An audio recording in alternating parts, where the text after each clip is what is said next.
We are igniting the blockchain. I am your host, Elizabeth. Join me and my guests as we talk about everything related to cryptocurrency and blockchain technology. Nothing we say is legal advice or investment advice. Do your own research. Have fun and let's get started. This is Elizabeth, otherwise known as the Cryptowoman. And joining me today is Jenny Balliet. Jenny is an educator, an entrepreneur, a strategic communicator, and a coach at Lula and Company. She writes, coaches, and educates on the needs for responsible and compliant innovation in education. How are you doing today, Jenny? I'm doing well. How are you? Thank you so much for having me. Let's talk about education, coaching blockchain, right? Yeah, it's so exciting, especially with the happening last week, right? One of the cool things that came out of that was that many of my students were asking, well, why does it matter? And it's an anti-inflationary event, right? And they're like, well, what does that even mean? I was like, you know how, and then we kind of talked about the economy right now. I said, well, in 2008, something kind of similar for very different reasons happened, and here's a report about it, right? Here's the 663-page report that you can read if you would like, and here's the Big Short movie, and then just a bunch of other, articles, Wall Street Journal, there's a HBO documentary, there's all sorts of things about the 2008 financial crisis. But the big point is that it came out of TARP, being bailing out big banks and the consumers not, having a lot of money. So, or actually it becoming, how would you say? I think you could say it became a lot more expensive to not have a lot of money. So out of all of this came that. And they said, so when Bitcoin was created, it was the 31st of October, 2008. And the first block was mined in January of 2009, January 3rd. So I said that's when they call Bitcoin's birthday, right? So can you see why decentralized or peer-to-peer exchanges or this could be the future of money? And they're like, huh. So, and that's when we start talking about inflation. And a lot of times what they say is, well, my parents say, the Bitcoin isn't backed by anything. I was like, okay, well, what's the dollar backed by? Another learning opportunity or a teaching opportunity. Exactly. And so then that's when we talked about the 1970s and when we came up with the gold standard. Jenny, tell us a little bit about your students. So I have been in education for 25 years and always geared towards helping students use technology to overcome any learning, I don't want to say abnormalities, challenges that they have, right? Mm-hmm. Through assistive technology. And so a lot of times what I do is I work with students that may be that square peg round hole fit with traditional models of education. So when I work with a student, they're either looking to optimize their learning or they're looking to understand why they're not learning in class, or their parents are looking for assistance in meetings such as IEPs, 504s, a disciplinary meeting. So in those situations, what I do is I seek to empower them. So that's what I have done on the side for some time now. It brings my past in, which is as an educator. And so when COVID-19 shut down many schools, education policy is something that I study very closely. I'm an MLaw student.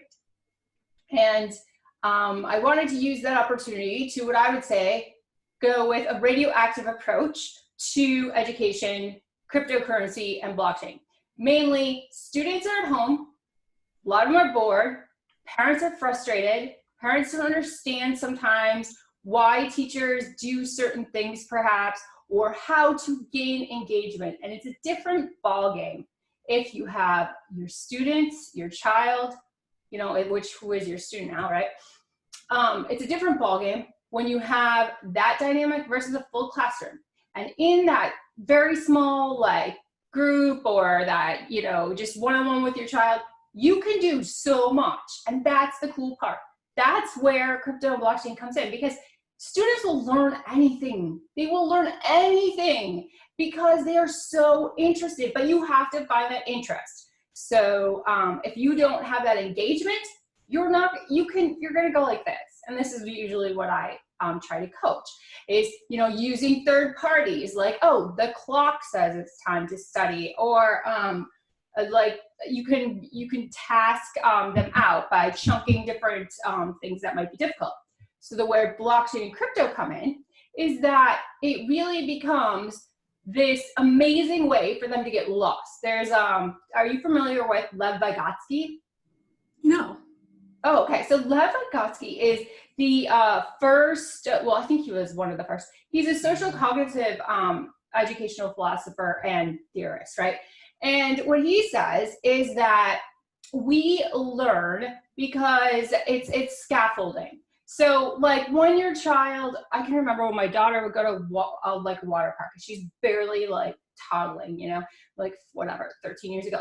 And she was toddling, and I was like, oh my gosh, you know, we're in this wading pool, but these waves are coming, and you're like, oh, so you're kind of like around like this. That's the best thing I can say about scaffolding, is you're giving them enough structure to make it just hard enough that they want to keep going and they're in flow, but you have to be dynamic in that.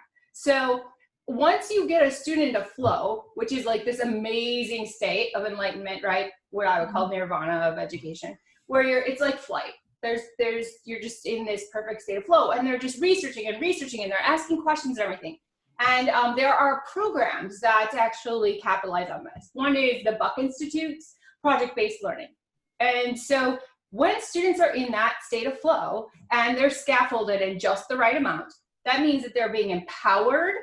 So it's easy enough that they feel like, hey, I got this. And then the other part is that it's just hard enough to get them to the next level. And understanding that, that's the magic of teaching. Yeah, just the fact that parents can easily, as they learn, they're gonna be like, oh, tell me more about that, right? And then we pull everyone into our ecosystem, and we do it through a radioactive approach, just a half-life at a time. So to understand this better, what you're doing right at this moment is you are teaching students in their homes via video conferencing because of the COVID situation, and you are introducing them to blockchain and cryptocurrency. Yep, exactly. I wouldn't say, yep, I would say that it's very open-ended, and they can solo with me as they want, but it's only geared towards fostering students' engagement in the space. So, you know, we converse and everything, but I'm not their teacher. That's a little bit different than a coach. So coaches just teach about the process. The reason I chose, you know, the reason that crypto makes a lot of sense is because I'm not stepping on any toes in education. I don't have to worry that there's a curriculum that that I might be teaching differently, right? Mm-hmm. So what I do is I use different things, and it can be, from right now it's crypto and blockchain. There's gaming. There's, I don't know if you're familiar with Fold.it. It uses large data processing in order to power large gaming servers. These servers power gamers to understand how proteins fold for the receptors to bind. So they're finding the cure for COVID by understanding where the receptor is through gaming. So your students would have an interest in technology inherently, or are you trying to generate an interest? Well, let's see. There's a few different ways. Some students are interested in the technology aspect of it.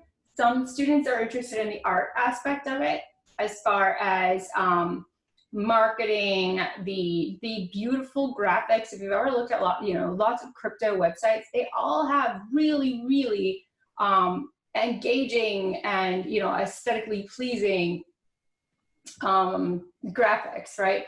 So there's that aspect. And then we've got the geopolitical for those students that are really like our future lawyers, right? They want to know why. They want to know why does it make sense and why is it hard? So it's not just technology. I really think that it brings, it's called like integrated curriculum. It really brings every subject together. And so regardless of whatever trouble they're having, whatever is their passion, you can definitely weave into it. And then it just becomes crafting that so that you're working on what they need help with. The way I understand it is you really don't have a curriculum. You mentioned open-ended. You're doing this on the fly. You're answering the questions and evaluating where they are right now and maybe nudging them a little further along the path. Yes, definitely. So integrated curriculum is just it's a framework that you could use. Integrated curriculum would be instead of saying, okay, this is all the math stuff about crypto, and okay, guys, now this is all the technology stuff of crypto, and okay, this is, and this is all of the English stuff or the language stuff. What integrated curriculum does, it's not a curriculum, it is a misnomer. It just weaves all that together very seamlessly. So I foster their creativity, but really they're so interested in this. They want to know. They've heard about Bitcoin. Their movie stars are talking about it. So they're interested in it. Their influencers are talking about it. So this is the time. And as it's kind of a very natural progression, which is really exciting. Sort of like when you were telling me about homeschooling your children, it's a very exciting time because they are now becoming stakeholders in their own education. And as such, they're becoming more empowered in all areas of education. Does that make sense? It does. It makes a lot of sense to me. And hopefully it will engage them in a way that will keep their interest going for a long time. And their parents, right? Yes, exactly. And as they learn and as they fall more into the rabbit hole, like, I don't know how, I remember we talked about how you kind of became interested in crypto and blockchain a little bit. As you fall down that rabbit hole, that's the magic of learning. That's all it is. And it transcends everything. And so that is my hope. My hope is not only that I can assist them in understanding how amazing blockchain and crypto and digital assets are as a whole, but also that I can empower them to get where they need to go. Because I'm not sure if everyone needs to go to college, especially when we're looking at student loan debt. I mean, there's got to be alternatives for people. And so that's what I'm ultimately hoping to blend those two together. And that education policy moving forward will be, and I was just ranting about this last night as I read different initiatives that were going on out of the Department of Education. The digital divide, we have to address that everywhere. And if we can address that, then guess what? We can create a comprehensive blockchain and cryptocurrency curriculum. But right now, I think what I love to do right now is I love to talk with people like you and other people that have content, and I love to use that content because I have a theory, and I mean, I don't know if you share this or not, but there's a lot of people that try to be generalists in our field, and I really try to encourage, and this is actually what I did my graduate thesis on, partially, is that I encourage everyone to build on their strengths and then match up with someone that complements them, because it's, strength-based curriculum, strength-based learning, because you can spend all of that time trying to help someone with their weaknesses, but number one, they're gonna be more defensive because it's uncomfortable for them. And at the same time, if I help you build your weaknesses and your strengths are here, and I spend all my time here, your strengths gonna stay here, but your weaknesses can go here. But you could partner with the person right next to you who is awesome and has the inverse, and then you fit together like a puzzle. And how beautiful is that? Because now we've empowered both of you and you can go do something amazing and see it for yourself. And collaboration is really big in the crypto community right now. Yes. The decentralized nature of Bitcoin and then crypto, our networking and our communities tend to be more decentralized too. And so there is a lot of room for people to inject themselves into this community and find ways where they can collaborate using their strengths. Exactly. And so one of the early articles I wrote has a strength-based finder, which is like the antidote to the DSM-5. So you can go through, and what I coach students on is whatever you have to do, we will structure your day so that you tap into those top 5 strengths. And this works for anyone. I recommend taking the children's version, and in the article I explain why. And so if you do that, okay, right, she knows. If you do that, then you structure your day, you're using your strengths. But there's just one caveat with, I love collaboration, but there's a caveat. It's gotta be genuine collaboration. So it can't be someone that wants to do, I've seen this happen where they want to take over the whole market share. There's no reinforcement in that, right? If you want to help some, like if I say, oh, I want to collaborate with you and I want to do this and blah, blah, blah, and I'm this and I'm this, that doesn't work. So everyone, it's got to be that you empower one person, another person empowers. So I always say it's called genuine collaboration, which is a little different than some of the collaborations. So like, think of like your children did go to public school for a little bit. And so like, how I remember being in class and like making arbitrary groups that were like, okay, you're this. Okay, your group is your group's grade or whatever, right? But it was just like, no, I don't agree. I'm just gonna do all, like, one of the people in the group would be like, I'm just doing all the work. I'm like, okay, how do you want me to help? You know what I mean? So it can't be like that. It can't be like arbitrary. And that's what I love about the crypto community. It is very genuine, and everyone has these amazing ideas. And so weaving those strengths together and matching people up, to me, is amazing. So you're spending a lot of time with your students doing that. Do you know of any other educators doing something similar? I do. There were a few that I was chatting with pre-COVID. One is doing a mining, I think he's mining, but I'm not really sure. I think then they were donating money. There's a whole podcast I listened to that I have some articles to write for their magazine. I think it's called Teachers on Fire. That's a great resource as well. They do a lot of STEAM. So where this comes out of for education, where it falls into is any educators that are doing STEAM. Because if they're doing STEAM, the next step would be crypto, blockchain, decentralized natures of things. Now, DePaul, so where I was a director of presentations, okay, we had lots of professors there, and there are lots of classes in colleges that are weaving this. So not just K-12, right, but are weaving these things together. And DePaul has its own blockchain club. There's lots of different universities that have their own blockchain club. There was a conference that presented for me. I can put you in touch with them. That was, it's called Cubs, and it was Chicago University Blockchain Symposium, I think is the S. I'm not exactly sure. It was last April. And so that was a large conference, and they were trying to pull higher academia into it. So there's a lot of things going on, and usually when we see things going on in the post-secondary realm, then that will transfer down into K through 12. But if you look at one of my friends, I'll totally connect you with him. I bet he would love it. Gordy Sisson, he's amazing. He is, and I'm not exactly sure the exact title because I haven't chatted with him in a while, but I think he's a vice principal of John Hershey, which is a school here in Illinois. It's out a little bit in the burbs. And he has a whole cybersecurity program. So there's, how you had like the students that were going to go into health, they had their own electives they could take in high school.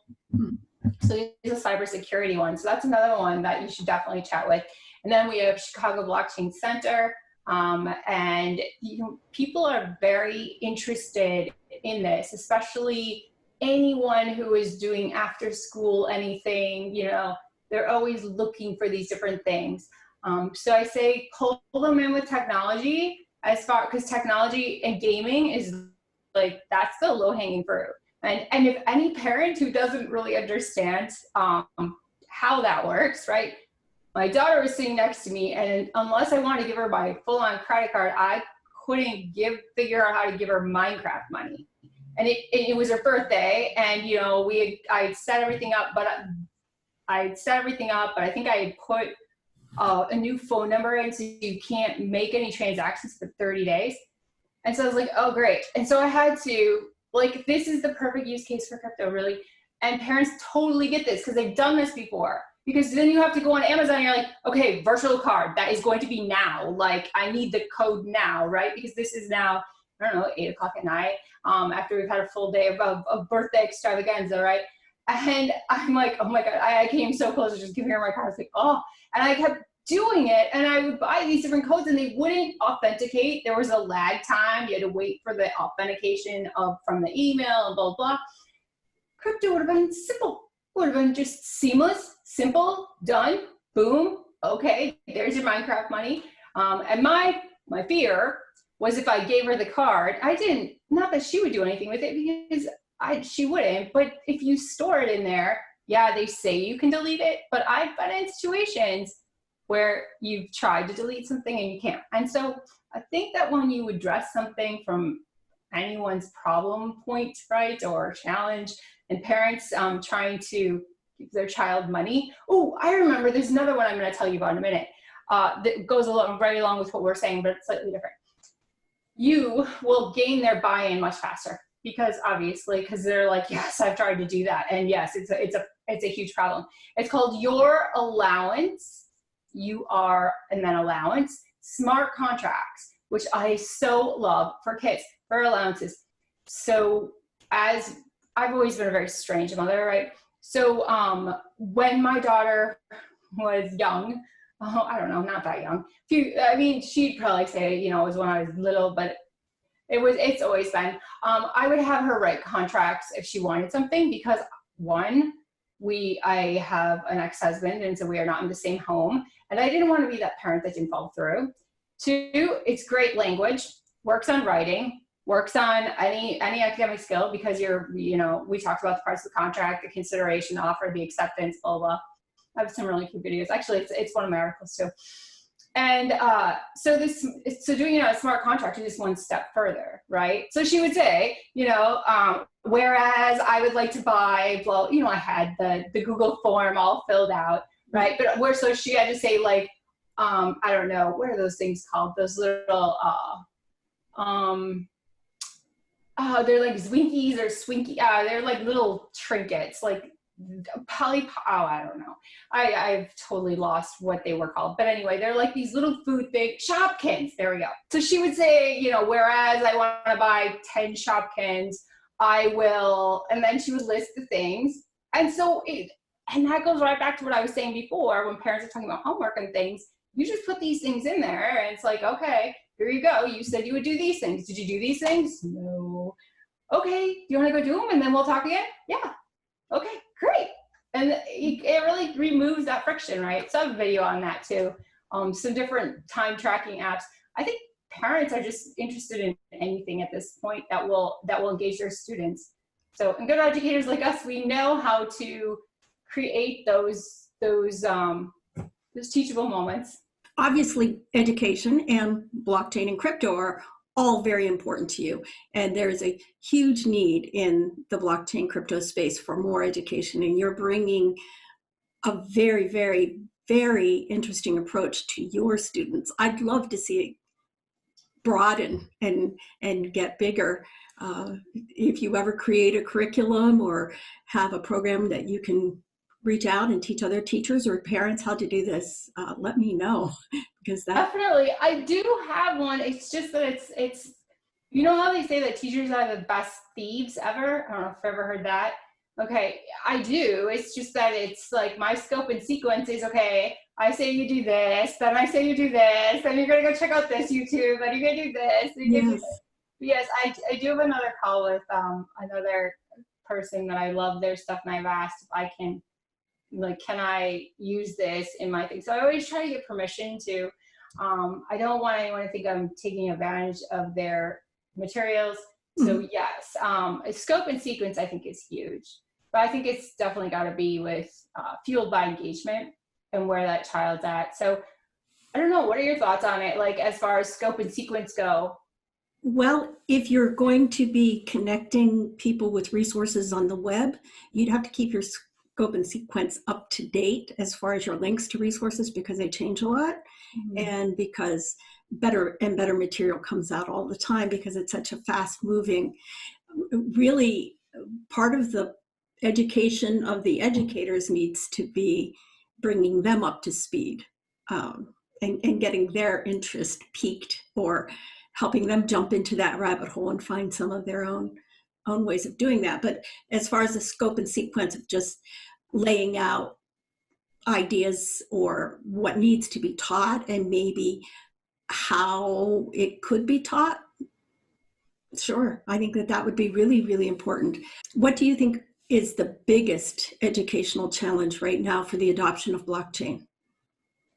Honestly, I would say the biggest challenge is something this is why I went more on the education policy side of it. It's funding. It's always funding. I was tweeting about it last night. It's funding. You've got so many different stakeholders, and that's why when I say I'm making the students realize they're a stakeholder in their own education, that is paramount. You're looking at no child left untested, which is what I call SUP, because when you test someone repeatedly, and those tests are very high stakes and if you're familiar with, there's a great documentary, it's Bill and Melinda Gates Foundation did it. It's Race to Nowhere. And this is actually how I got into education policy. So I'd say number one, it's funding. And it's not that teachers don't know how to do it. They are so innovative. Teachers are some of the most innovative, out-of-the-box thinkers. And that is why I am so creative, because I was around some of the best teachers ever. And you don't tell people that your school doesn't have money. Yes, PTO has money, blah, blah, but I spent more, but I don't think I made a profit my first year, because I bought so much stuff in my classroom, because teachers want to engage. So I would say number one, the biggest barrier is funding. And I'm not talking funding for programs. I'm not talking funding for anything. I'm talking about the digital divide. And I have a way to solve that. It's a very simple way. And it actually does not pit the public schools against the private schools the way they are right now, because that is a disaster. What we need to do is we need to go to the students, and we need to give every student a device, and it needs to be the same device. And I say it should be Apple, and I have my reasons for privacy and Apple and their app store and the way that they have worked with education prior and the ease of use, okay, because we have to remember all of those things. But it comes down to the digital divide. I tweeted about it last night. There were schools that, are doing full virtual. There's ones that are doing worksheets. If you can level the playing field enough that every student has an iPad, and that iPad has every app that you use, and it is FERPA compliant, because I will tell you, many of them are not. And that's what I write about. And I've got like 3 more articles coming out this week on that. And some very big lawsuits coming out. So if you do that in a compliant and proper way, okay, then you look at what the FCC has done with their I'm going to say this wrong, I bet, E-rate gift.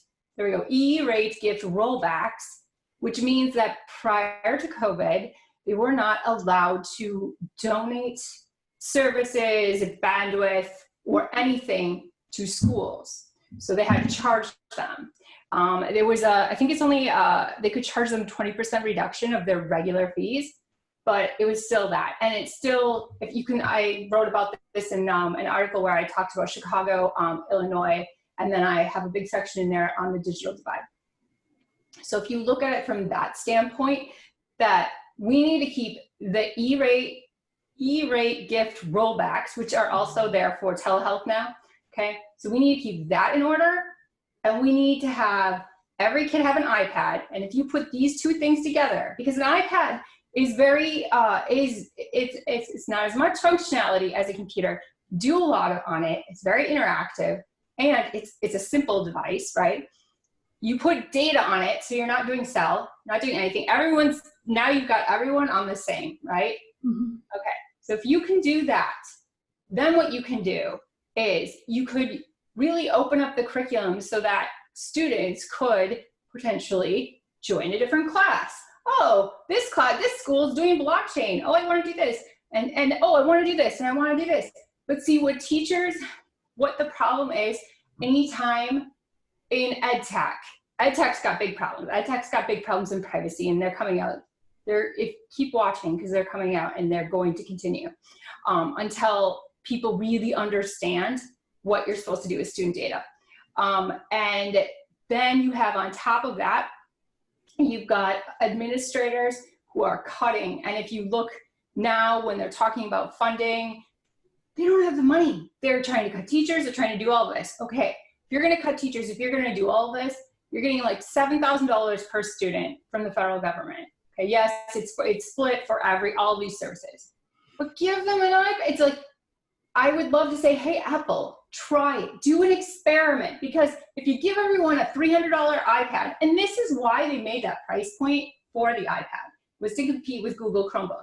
And there's a really interesting lawsuit against Google right now, and it's in New Mexico, and I wrote about it. It's very interesting to me, because it doesn't really tell you that all of the parents' data, all of the teachers' data, if what's alleged in that complaint is true from the New Mexico Attorney General, people don't know that when their child signs in on their computer, okay, and then in their Google Classroom, and this is good, this for teachers too, and then they sign out, okay, they've merged that data, and even though you've signed out, it somehow stays in there, and there's a back-end password you must put in there.